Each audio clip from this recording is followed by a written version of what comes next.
Welcome back to Cash and Sass, the podcast where we ditch the shame, talk real numbers, and build bold, bankable wealth without sacrificing who we are. I'm your host, Lisa Marie, fractional CFO, wealth mentor, and the sassy wealth queen behind Transcendent Wealth Co. If you're ready to scale with strategy, own your power, and finally feel wealthy in every sense of the word, then you're in the right place. Today, we're going somewhere that might make you a little uncomfortable, and I say that with love, because the most valuable conversations usually do. We're talking about undercharging, overgiving, tolerating clients who drain you, and people pleasing. And more specifically, why all four of those things are not separate problems. They are the same problem wearing different outfits. This episode is called It's All the Same Problem, Why Undercharging, Overgiving, and People Pleasing Are Draining Your Wealth. And if you've ever said yes when you meant no, charged less than you're worth, or kept a client you knew you should have let go, stay with me, then this one's for you. All right, let's get into it. Let me paint a picture, and I want you to tell me if any of this sounds familiar. You spend hours going back and forth on your pricing, and then you land on a number that feels safe. Not a number that reflects your value, a number you think they'll say yes to.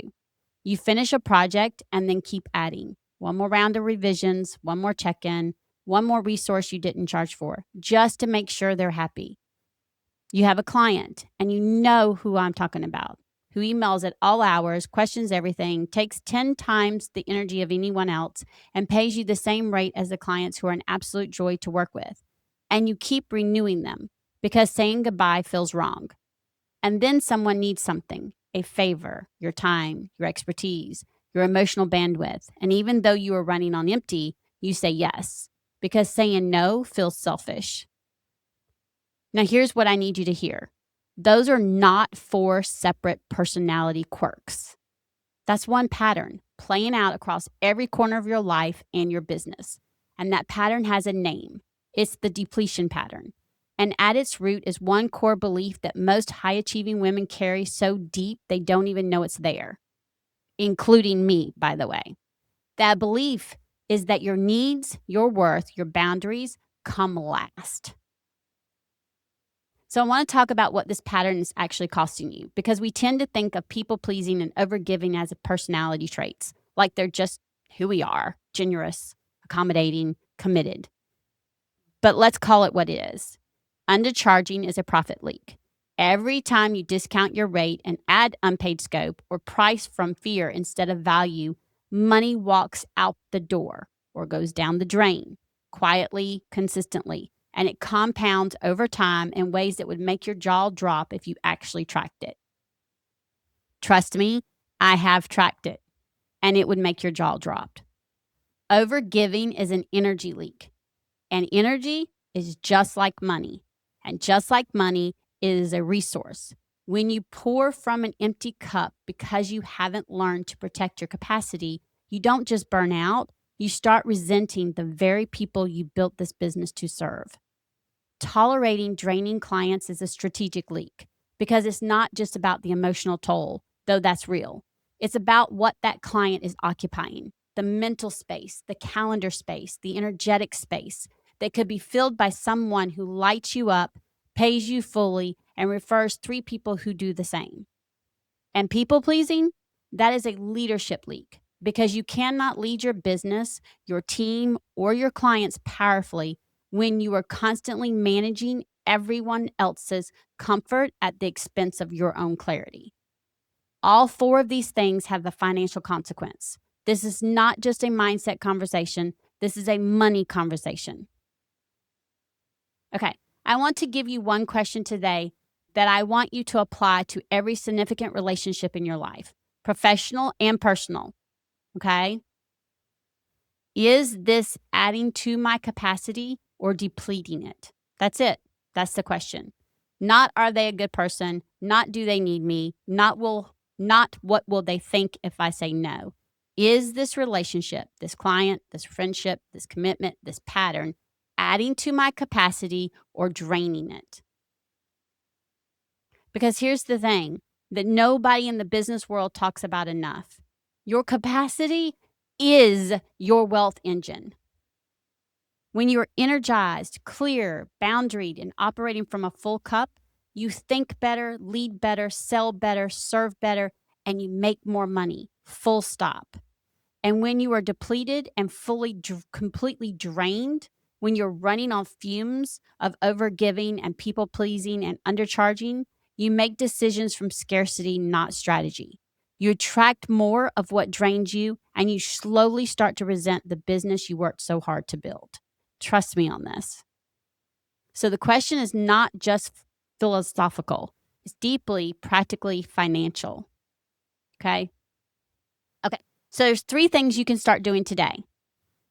Because again, we can talk about it, but without action, right? Because awareness without movement is just really a good journal entry, right? We got to have action with these things. So step 1, do a relationship audit right now.